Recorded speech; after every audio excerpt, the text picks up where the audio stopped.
ഖുതുബ പറഞ്ഞ കാര്യങ്ങൾ നമുക്ക് പറഞ്ഞ് അവസാനിപ്പിക്കാം. നമ്മുടെ മജ്‌ലിസ് അല്ലാഹു സ്വീകരിക്കുമാറാകട്ടെ. അപ്പൊ ജനങ്ങള് നല്ലോണം അല്ലാഹുവിനെ ഭയപ്പെടണം എന്ന് എല്ലാ വെള്ളിയാഴ്ചയും വസിയത്ത് ചെയ്യുമ്പോൾ ഈ വെള്ളിയാഴ്ചയും വസിയത്ത് ചെയ്യും.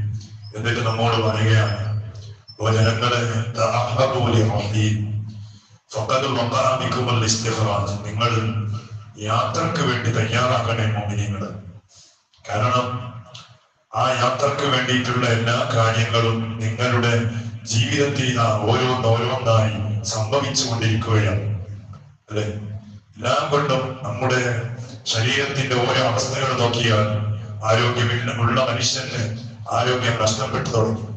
നല്ല കറുത്ത മുടിയുണ്ടായിരുന്ന താടിയുണ്ടായിരുന്ന മനുഷ്യൻ അവന്റെ താടി രോമങ്ങളും തലയുടെ രോമങ്ങളൊക്കെയും നിറക്കാൻ തുടങ്ങിയിട്ടുണ്ട്. നല്ല ഉറച്ച തൊലിക്കട്ടിയൊക്കെ ഉണ്ടായിരുന്ന മനുഷ്യൻ അവന്റെ മുഖത്തിന്റെ കൈകാലുകളുടെ തൊലികളൊക്കെയും ചുരുങ്ങി വരാൻ തുടങ്ങിയിട്ടുണ്ട്. ഇതൊക്കെയും ഈ ലോകത്തിൽ നിന്ന് നിങ്ങൾക്ക് പോകാൻ സമയമായിട്ടുണ്ട് എന്നതിന് ഒരു സൂചനയായി അല്ലാഹു തന്ന ഒരുപാട് ദൃഷ്ടാന്തങ്ങളാണ്. അതുകൊണ്ട് എനിക്കിനിയും ഒരുപാട് കാലം ഇവിടെ ജീവിക്കാൻ കഴിയും, ഇനിയും ഒരുപാട് കാലം ഇവിടെ സുഖിക്കാൻ കഴിയും എന്ന ചിന്ത നിങ്ങളുടെ മനസ്സിൽ വേണ്ട. അതുകൊണ്ടാണ് ഒരു പ്രവാചകൻ പേരോർക്കുന്നില്ല. പ്രവാചകന്റെ അടുത്ത് മഹാനായ സയ്യിദനാ മലക്കുൽ മൗത്ത് അസ്രാഈൽ അലൈഹിസ്സലാത്തു വസ്സലാം കടന്നു ചെന്നു. എന്തിനാ ചെന്നത്? റൂഹ് പിടിക്കാൻ വേണ്ടിയിട്ടാ. മഹാനായ ആ പ്രവാചകൻ മലക്കുൽ മൗത്ത് അസ്രാഈൽ അലൈഹിസ്സലാത്തു വസ്സലാമിനോട് പറഞ്ഞു, എന്റെ റബ്ബായ അല്ലാഹു എന്നെ പടച്ചാത്തിലേക്ക് കൊണ്ടുപോകാൻ തീരുമാനിക്കുന്നുണ്ടെങ്കിൽ അതിന്റെ സൂചന എനിക്ക് തന്നിട്ടല്ലാതെ എന്നെ മരിപ്പിക്കാൻ കഴിയൂല. അപ്പോ മഹാനായ മലക്കുൽ മൗത്ത് അസ്രാഈൽ അലൈഹിസ്സലാത്തു വസ്സലാം ആ പ്രവാചകനോട് അതിന്റെ സൂചനയായ ഒരുപാട് കാര്യങ്ങൾ പറഞ്ഞു കൊടുത്തു. പ്രവാചകരെ, അല്ലാഹു പല മുർസലീങ്ങളെയും നിങ്ങളുടെ അടുത്ത് അയച്ചിട്ടുണ്ട്, മരിക്കാനായിട്ടുണ്ട് എന്ന് നിങ്ങൾക്ക് അറിയിക്കുന്ന പല ദൂതന്മാർ. എന്താണത്? പറഞ്ഞു കൊടുത്തു.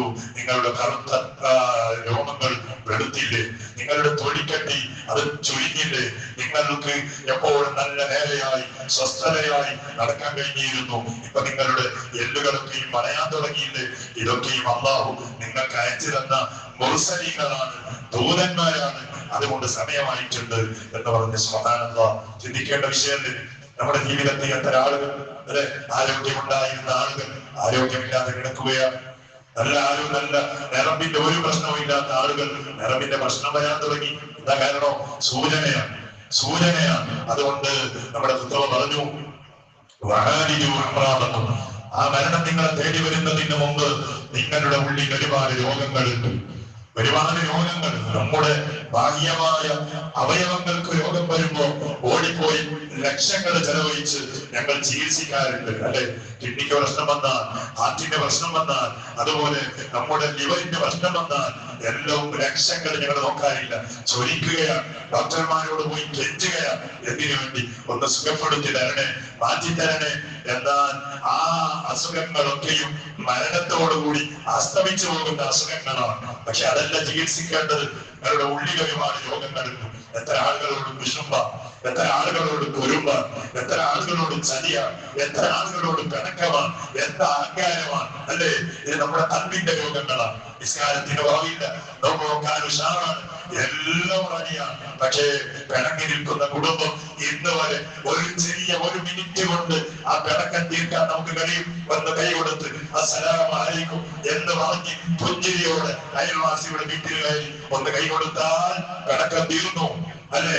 ആ കുടുംബത്തിന്റെ വീട്ടിൽ പോയി ഒന്ന് കൈ കൊടുത്ത് സംസാരിച്ചാൽ പിണക്കം തീർന്നു. സ്വർഗത്തിന്റെ കവാടം തുറന്നു, നരകത്തിന്റെ കവാടം അടഞ്ഞുപോയി. പക്ഷെ ഞങ്ങൾ തയ്യാറല്ല. എന്താ? നമ്മുടെ അഹങ്കാരമാണ്. ഞാനെങ്ങനെ സംസാരിക്കും? ഞാൻ ആരാണ്, അല്ലെ? ഞാൻ എങ്ങനെ ഓരല്ലേ? ആവശ്യമെങ്കിൽ ഓൻ എന്റെ കാല് പിടിക്കട്ടെ, എന്റെ കൈ പിടിക്കട്ടെ, അല്ലെ? സുബ്ഹാനല്ലാഹ്. ഇതാണ് നമ്മുടെ കൽബിന്റെ രോഗം. കൽബിന്റെ രോഗങ്ങൾ നിങ്ങൾ ചികിത്സിക്കൂ.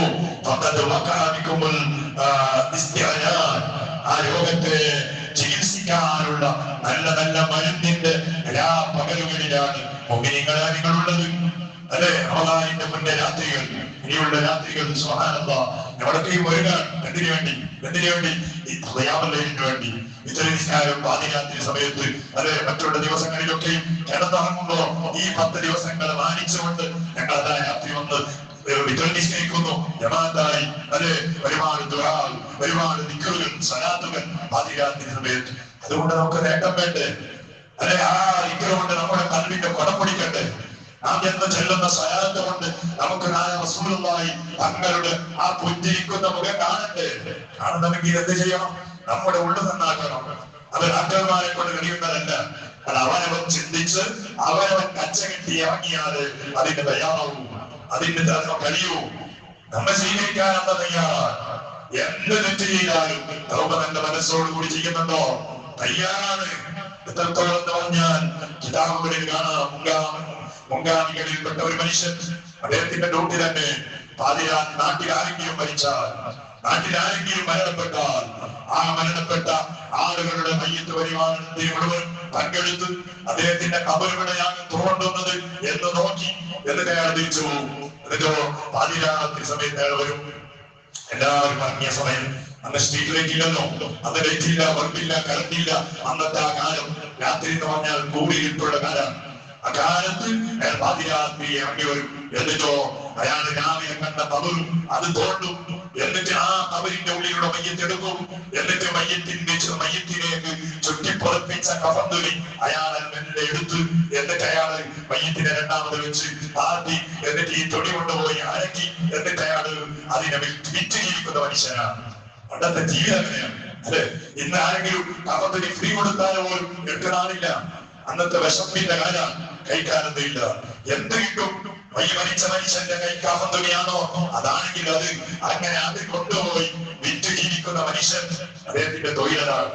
ഇന്ന് ആരെങ്കിലും ഇങ്ങനത്തെ കള്ളമാരുണ്ടോ? ഇന്ന് ആരെങ്കിലും ഇങ്ങനെ മയ്യത്ത് തോണ്ടിയിട്ട് നിൽക്കുന്ന കള്ളമാർ ഇല്ല. എന്നിട്ട് അയാൾ പറയാണ്, സുബ്ഹാനല്ലാഹ്, ആ നാട്ടിൽ വെച്ചൊരു ചെറുപ്പക്കാരിയായ പെണ്ണ് മരിച്ചുപോയി. യുവതിയാണ്. പതിവ് പോലെ രാത്രി എല്ലാം കഴിഞ്ഞിട്ട് രാത്രി കഫംപുടം ശരീരത്തിൽ നിന്ന് നീക്കാൻ വേണ്ടിയിട്ട് കബറ് തോണ്ടി എന്നിട്ട് മയ്യത്ത് പുറത്തു വെച്ചു. എന്നിട്ട് ആ സഹോദരിയുടെ ശരീരത്തിലുള്ള കഫത്തരികൾ മുഴുവനും നീക്കി. അപ്പോഴാണ് സുബ്ഹാനല്ലാഹ് ഒരു ചെറുപ്പക്കാരനായ സഹോദരൻ ഒരു യുവതിയായ പെണ്ണിന്റെ മയ്യത്ത് കാണുന്നത്. നഗ്നമായ ശരീരം കാണുമ്പോൾ അദ്ദേഹത്തിന്റെ തലയിൽ ശൈത്താൻ കൂടി. എന്നിട്ടോ ആ മയ്യത്തിനെ അയാൾ വ്യഭിചരിച്ചു എന്നാണില്ല. ആ മയ്യത്തിനെ മരിച്ച് രാവിലെ മണമാടിയ മയ്യത്തിനെ രാത്രി പുറത്തെടുത്ത് ആ മയ്യത്തുമായിട്ട് അയാൾ വ്യഭിചാരം നടത്തി. എന്തായിരിക്കും മുമ്പിനിങ്ങള്? ഇന്ന് നമ്മൾ ആരെങ്കിലും അങ്ങനെ തെറ്റിയ ആളുകളുണ്ടോ? വ്യഭിചരിച്ചവരുണ്ടാകാം, പക്ഷേ മയ്യത്തിനെ വ്യഭിചരിച്ചവർ ഉണ്ടാവൂല. പക്ഷെ ആ മനസ്സ് അദ്ദേഹത്തിന്റെ മനസ്സിന്റെ ഒരു മാറ്റം വന്നു. ചെയ്ത തെറ്റുകൾ കുറ്റബോധം അയാളുടെ ഉള്ളിൽ വന്നു. ഞാൻ എന്തൊരു മനുഷ്യനാണ്, എന്തൊരു നരികെട്ട മനുഷ്യനാണ്. മൃഗങ്ങൾ പോലും ചെയ്യാത്ത വലിയ ഒരു കുറ്റകൃത്യമല്ലേ എന്റെ ജീവിതത്തിൽ വന്നത്. എന്റെ എനിക്ക് പൊരുത്തപ്പെടുമോ? റഹ്മാനായ അല്ലാഹുവിനെ സ്വീകരിക്കോ? അയാൾ നല്ല മനസ്സോട് പടച്ചാപ്പിന്റെ മുന്നിൽ കൈ ഉയർത്തി ദുആ ചെയ്യൂ, തൗബ ചെയ്യൂ. സുബ്ഹാനല്ലാഹ്, അല്ലാഹുവല്ലേ. എത്ര തെറ്റ് ചെയ്താലും നല്ല മനസ്സോട് അല്ലാഹുവിലേക്ക് മടങ്ങുന്നുണ്ടോ അല്ലാഹു സ്വീകരിക്കും. എന്നല്ലാതെ നമ്മൾ കുറച്ചവന് വലിയ ഒരു ഭീകരവാദിയല്ല. നമ്മളെ നരകത്തിലിടാൻ വേണ്ടിയിട്ട് ഒരുക്കി നിന്ന റബ്ബല്ല. അല്ലാഹുവിനെ സ്നേഹിച്ചവർക്ക് അല്ലാഹുവിനെ മനസ്സിലാക്കാൻ കഴിയും. അല്ലാഹുവാണ്. ഖുർആനിന്റെ തുടക്കം തന്നെ പറയുന്നത് ബിസ്മില്ലാഹ് എന്ന് അല്ലാഹുവിനെ പരിചയപ്പെടുത്തുന്നത് അർ-റഹ്മാൻ അർ-റഹീം. എത്ര തെറ്റ് ചെയ്താലും അല്ലാഹു നിന്നെ വെറുതെ ആക്കൂല. നല്ല മനസ്സോട് അഹങ്കാരമില്ലാതെ കുറുമ്പും നീക്കി വെച്ച് റബ്ബിലേക്ക് മടങ്ങിയാൽ അല്ലാഹു സ്വീകരിക്കും. അയാൾ സ്വീകരിച്ചു. അയാളുടെ തൗബ അല്ലാഹു കബൂലാക്കി. ആ മനുഷ്യൻ വലിയ ഒരു മഹാനായി മാറി. സുബ്ഹാനല്ലാഹ്. അതാണ് പറഞ്ഞത്, നമ്മുടെ ഉള്ളിന്റെ രോഗം, ആ രോഗത്തെ ചികിത്സിക്കേണ്ടത് നമ്മുടെ കയ്യിലുള്ളതാണ്. ഈ റമദാൻ കൊണ്ട് നമുക്ക് നേട്ടം വേണോ? റമദാനിന്റെ അമല് ഫർദ് കൊണ്ട്, സുന്നത്ത് കൊണ്ട്, ദിക്ർ കൊണ്ട്, തസ്ബീഹ് കൊണ്ട്, തൗബ കൊണ്ട്, സ്വലാത്ത് കൊണ്ട്, ഇഅ്തികാഫ് കൊണ്ട്, ഇൽമ പറഞ്ഞത് കൊണ്ട്, കേട്ടത് കൊണ്ട് നമുക്ക് നേട്ടം വേണോ? ഖൽബ് നന്നാകണം. അല്ലാഹു നോക്കുന്ന സ്ഥലം ഇവിടെയാണ്. ഡ്രസ് നോക്കൂല, നീ കുളിച്ചനായില്ലേ നോക്കൂല, അത് വേറെയാണ്. അത് ഇസ്ലാമിന് വലിയൊരു പ്രസക്തിയുണ്ട്. ശുദ്ധി വേണം, കുളിക്കണം, വൃത്തിയാകണം. അള്ള നല്ല അഴകുള്ളവന്, അഴകുള്ളവന് അള്ളാഹ്ക്ക് വലിയ ഇഷ്ടമാണ്. നല്ല കുളിക്കണം, വൃത്തിയാകണം, അത് വേറെയാണ്. പക്ഷേ ഇതൊക്കെ നല്ല മിനിക്കേറ്റ് ഉള്ളു കച്ചറയായാൽ ഒരു ഗുണമില്ല. അതേ സമയത്ത് ഉള്ളു ക്ലീൻ നല്ല മിനിക്കേറ്റ് പുറത്ത് കച്ചറയായാലോ ആളുകൾ വരുമ്പോ ആളുകൾ നിന്നെ കാണുമ്പോൾ ഞാൻ നോക്കി കഴിയുമ്പോ നിന്നെ കാണുമ്പോ പള്ളിയുടെ വർദ്ധിക്കാൻ പറയും, അല്ലെ? എന്നാലോ അല്ല നിന്നെ ഇഷ്ടപ്പെടും. ഇവിടെ തല്ലും നിൽക്കണം. ഇവിടെ തൽവ് നല്ല ആ ഒരു സൗന്ദര്യമുള്ള തൽവായാൽ അത് വലിയ സന്തോഷമാണ്. അതിനുള്ള അവസ്ഥയാണ് ഇവിടെ ഖുതുബയുടെ തുടക്കം മുതൽ അവസാനം വരെ അതിന്റെ കാര്യങ്ങളാണ് പറഞ്ഞത്. റമദാനിന്റെ ബഹുമാനങ്ങൾ, റമദാനിന്റെ രാത്രിയുടെ ബഹുമാനങ്ങൾ നമുക്ക് വലിയ വലിയ സവാബ് കിട്ടാൻ കാരണമാകുന്ന രാത്രികളാണ്, പകലുകളാണ് വരാനുള്ള മുഅ്മിനീങ്ങൾ. അതുകൊണ്ട് ദീർഘിപ്പിക്കുന്നില്ല. മുഅ്മിനീങ്ങൾ അവിടെ തൽവ് നന്നാക്കണം. എത്ര വാദവങ്ങളെ തദക്കീർ എന്ന റസൂലുള്ളാഹി തങ്ങളോട് പോലും അല്ലാഹു പറഞ്ഞതാണ്, തദക്കീർ നബിയെ നിങ്ങൾ വാദം പറഞ്ഞു കൊടുക്കൂ. റമദാനിന്റെ സുബഹി നിസ്കരിച്ചിട്ട് വാദം പറയുന്നത്, തറാവീഹ് കഴിഞ്ഞിട്ട് വാദം പറയുന്നത്, ഉച്ച കഴിഞ്ഞിട്ട് വാദം പറയുന്നത്, ഇടയിലല്ലാതെ നമ്മൾ പരക്ക് പോയാലും മസൂദ് സഹാബിസ്ഥാനിന്റെ വാദ്, അതുപോലെ സിക്സാറുടെ പുസ്താദിന്റെ വാദ്, അതുപോലെ വലിയ വലിയ ഉസ്താദ്മാരുടെ വാദ് കേൾക്കാൻ ഒരു കുറവില്ല. നല്ല വാദ. പക്ഷേ എന്ത് കേട്ടിട്ടെന്താ, പാട്ട് കേട്ടതുപോലെ ചെവിക്കൊരു സന്തോഷമായി നല്ലാതെ അത് ഉള്ളിലേക്ക് കടക്കുന്നില്ല എന്നാണ്. ഉള്ളിലേക്ക് കടക്കുന്നില്ല. ഇവിടെ ബുദ്ധ പറഞ്ഞു, നിങ്ങളെ കുറിച്ച് മാത്രമല്ല പറയുന്ന ഞാനും കേൾക്കുന്ന നിങ്ങളും സമമാണ്. അവസാനം പറഞ്ഞാല് ഒരുത്തന്റെ നിസ്കാരം എന്റെ നിസ്കാരമാണ്. അവന്റെ തടി നമ്മുടെ മൊയ്യീൻ പള്ളിയുടെ ഉൾഭാഗത്താണ്. എന്നിട്ടോ നിസ്കരിക്കുമ്പോ നമ്മുടെ കൽബെവിടെയാണ്? നമ്മുടെ വീടിന്റെ ചിലപ്പോ അടുക്കളയിലായിരിക്കും. എന്താ ഇന്നത്തെ നോമ്പുറ, അല്ലെ? ഏതെങ്കിലും കാസർഗോഡിന്റെ വീട്ടിലായിരിക്കും. ഞാൻ ഉദ്ദേശിക്കുന്ന ഡ്രസ് എനിക്ക് കിട്ടുമോ? അല്ലെ ഞാൻ ഉദ്ദേശിക്കുന്ന കാര്യം എനിക്ക് പൂർത്തിയാവോ? തടി മാത്രം പള്ളിന്റെ ഉള്ളിൽ വെച്ചിട്ട് നമ്മുടെ കൽബിനെ നമ്മൾ വാസന ചെയ്തു. എന്ത് നിസ്കാരാണ്? ഒരുത്തന്റെ സദഖ, ആ സദഖയെ കുറിച്ച് പറയേണ്ടതുണ്ടോ? ഓന്റെ സമ്പാദ്യം ഹറാമായ സമ്പാദ്യം. എംഡിഎം വെച്ചിട്ട് പൈസ ഉണ്ടാക്കാൻ, ലഹരി പൈസയാണ്, പണ്ടിന്റെ കച്ചവടം നടത്തിയ പൈസയാണ്, പലിശക്ക് വാങ്ങിയ പൈസയാണ്. ഭയങ്കര പൈസ ഉണ്ടോണ്ടേ പള്ളിക്ക് വേണ്ടി കൊടുക്കും. ഉച്ച വയ്ക്കുമ്പോ കൊടുക്കുന്നുണ്ട്. ആ റമദാൻ വരുമ്പോ പാവന്റെ എണ്ണി കൊടുക്കാണ് നല്ല പൈസയുണ്ട്. ഏത് പൈസയാണ്? ഹറാം സമ്പാദിച്ചുണ്ടാക്കിയ പൈസ. എന്നിട്ട് പറഞ്ഞു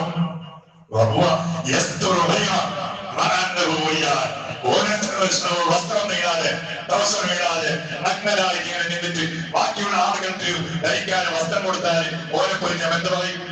ഓനെങ്ങനെ ആട്ടുന്നു, അല്ലെ? ഓനെ നിങ്ങൾ തുറന്ന് കാണിക്കാണ്. എന്നിട്ട് മറ്റുള്ള ആളുകൾക്ക് ഇങ്ങനെ പൈസ നെങ്കിതാ ഷർട്ട്, നെങ്കിതാ പാന്റ് കൊടുക്കാതെ ഓനെ കുറിച്ച് എന്ത് പറയും? സ്വന്തമായി ഔറത്ത് മറക്കാതെ മറ്റുള്ളവരെ ഔറത്ത് മറപ്പിക്കുന്നവരെ പോലെയാണല്ലോ ഹറാം സമ്പാദിച്ച് സനം കൊടുക്കുന്ന മനുഷ്യൻ. ഒരു സനം കൊണ്ടൊരു നേട്ടം ഉണ്ടാവൂല. നല്ല പൈസ, ആ പൈസ കൊണ്ട് നീ കൊടുക്കുന്നുണ്ടോ? അയാൾ വലിയ മുതലാളിയാണ്. അയാൾ പണിക്ക് വേണ്ടി ചോദിക്കുമ്പോ ഒരു 5 ലക്ഷം രൂപ കൊടുത്ത്, നീ പാവപ്പെട്ടവനാണ് ചോദിക്കുമ്പോ നിന്റെ കീശയിലുള്ള ആ കീഴിയ 10 രൂപ നീ കൊടുത്ത്. റസൂൽ എന്ന് പറഞ്ഞാൽ ആ 10 രൂപക്കായിരിക്കും ചിലപ്പോ പവർ കൂടുതൽ. എന്റെ കാരണം നിന്റെ ഈ 10 അല്ലാതെ വേറെ പൈസ ഇല്ല. മുതലാളിന്റെയോ 5 കൊടുത്താൽ 50 ലക്ഷം വേറെ ഉണ്ടാവും. അതെല്ലാം നല്ലതാണ്, കൊടുക്കാൻ നല്ലതാണ്. പക്ഷെ അള്ളാഹു ചിലപ്പോ ഈ ചെറിയ പൈസക്കായിരിക്കും, കീഴിയതാണ്, 10 ആണ് 20 ആണ് എന്ന് പറഞ്ഞ് നെഗ്നറ്റ് ആക്കണം. പറഞ്ഞാല് പൈസ പറയാൻ തേടിച്ച 5 രൂപന്റെ പറഞ്ഞ നോട്ട് കൊടുക്കാൻ അതല്ല, അടിപൊളിയിട്ടൊന്നല്ല. ഇവിടെ മത്സരക്കും നല്ല പൈസ ഉണ്ടാവും. 5 കൊണ്ട് തന്നെ 2000 പോയി 5 കൊണ്ട് പറയാനുണ്ടാവും. പിന്നെ ഉള്ളിലായിട്ട് 20 രൂപന്റെ നോട്ട് ഉണ്ടാവും, 10 രൂപന്റെ ഉണ്ടാവും. അത് കൊടുക്കാൻ അതല്ല. എന്റെ കയ്യിലുണ്ട് തന്നെ 10 ഒരു 10 രൂപ പിന്നെ പോകാൻ പൈസ ഒന്നും ഇല്ല. എന്നാലും നല്ല നെയ്യത്തോടെ ഞാനത് കൊടുക്കുന്നുണ്ടോ? ആ സ്വതക്കാണ് പ്രതിഫലം. അതാണ് അതിനകത്ത് ഏറ്റവും കൂലിയുള്ള സ്വഭാവമുള്ള സ്വതക്ക. എന്നല്ലാതെ ആരെയും പിടിച്ച് നോക്കി എത്ര ചെറുപ്പക്കാരും എത്ര ആളുകളാണ് എപ്പോ നോക്കിയാലും സങ്കടം പറയാം. സാറേ 10 ലക്ഷം വാങ്ങി കച്ചവടത്തിന് വാങ്ങിയതാണ്, ഇല്ല 2 മാസം തന്നു പിന്നെ മുങ്ങി. എത്ര ആളുകൾ അല്ലെ? ഒരു പ്രശ്നമല്ല, ആരെ മുക്കിയാലും പ്രശ്നമല്ല. എനിക്ക് ജീവിക്കണോ, പൈസ ഉണ്ടാക്കണോ. ഉച്ചത്തെ ക്ലാസ്സിൽ പറഞ്ഞിരുന്നു, ഈമാനില്ലാതെ മരിച്ചു പോകാൻ അത് കാരണമാകുമെന്നതാണ്. പൈസ എത്ര പൈസയുള്ള ആളുകൾ ഉണ്ട്, എത്ര മുതലാളിമാർ നമ്മുടെ പള്ളിയുടെ മുമ്പാകത്തുണ്ടാല്. നമ്മുടെ പള്ളിക്ക് റമദാനിൽ എപ്പോഴും നല്ല ശ്രദ്ധയും ലക്ഷക്കണക്കിന് പൈസ കൊടുത്തറിയ നല്ലൊരു മനുഷ്യൻ അള്ളാഹു കൊടുത്തു കൊടുക്കട്ടെ. ഇന്നും അയാൾക്കുള്ള സ്ഥലം എവിടെയാണ്? കുടുംബത്തിന് അറിയില്ല, ആള് മരിച്ചുപോയി. എത്ര ആളുകളുണ്ട് സ്ഥലമുള്ളവർ, പൈസ ഉള്ളവർ, ആരും കൊണ്ടുപോയോ? ആരും കൊണ്ടുപോകില്ല. ഉള്ള സമയത്ത് അള്ളാന്റെ പള്ളിക്ക് വേണ്ടി ചോദിക്കുമ്പോ, പാവങ്ങൾക്ക് വേണ്ടി കൊടുക്കുമ്പോ, ചോദിക്കുമ്പോ, മദ്രസകൾക്ക്, സ്ഥാപനങ്ങൾക്ക്, പാവങ്ങൾക്ക് ചോദിക്കുമ്പോ കൊടുത്തത് നമുക്കുള്ളതാണ്. ആദ്യമായ ആയിഷ റളിയല്ലാഹു അൻഹ ഒരു ദിവസം ആളത്ത് കൊടുത്തപ്പോ അതിന്റെ ചെറിയ ഒരു ലിവറിന്റെ പീസ് മാത്രം ആയിഷ ബീവി എടുത്ത് വെച്ച് ബാക്കിയെല്ലാം കൊടുത്തു. ബാക്കിയെല്ലാം ഇറച്ചി കൊടുത്ത് ഒരു സ്വന്തത്തിന് കഴിക്കാൻ വേണ്ടിട്ട് ചെറിയൊരു ലിവറിന്റെ പീസ്. എന്നിട്ട് ആയിഷ ബീവി റസൂലുള്ളാഹി തങ്ങളോട് വലിയ സന്തോഷം പറഞ്ഞു, ഓ നബിയേ, ഞാൻ എല്ലാം കൊടുത്തതിന്റെ അച്ഛനെല്ലാം കൊടുത്ത് കുറച്ച് നമുക്ക് വേണ്ടി വെച്ചിട്ടുണ്ട് ലിവറിന്റെ ചെറിയൊരു പീസ്. റസൂലുള്ളാഹി ആയിഷ ബീവിയോട് പറയുന്നത്, ആയിഷ, നീ കൊടുത്തത് നിനക്കുള്ളതാണ് ആയിഷ, നീ വെച്ചതോ അത് നിനക്കില്ലാത്തതാണ് ആയിഷ. നീ കൊടുത്തത് അത് നിനക്കുള്ളതാണ്. നീ എന്നെ കൊടുത്തു എന്നല്ല പറഞ്ഞേ, ആയിപ്പ് കൊടുത്തല്ല അത് നിനക്ക്. നീ വെച്ചതോ അത് നിനക്കില്ല, അത് കഴിച്ചോളും ഇറങ്ങിയിട്ട്. അല്ലെ, ആയിഷ ബീവിക്ക് ഭയങ്കര അത്ഭുതപ്പെടുത്തിയ ഒരു വാക്കായിരുന്നു.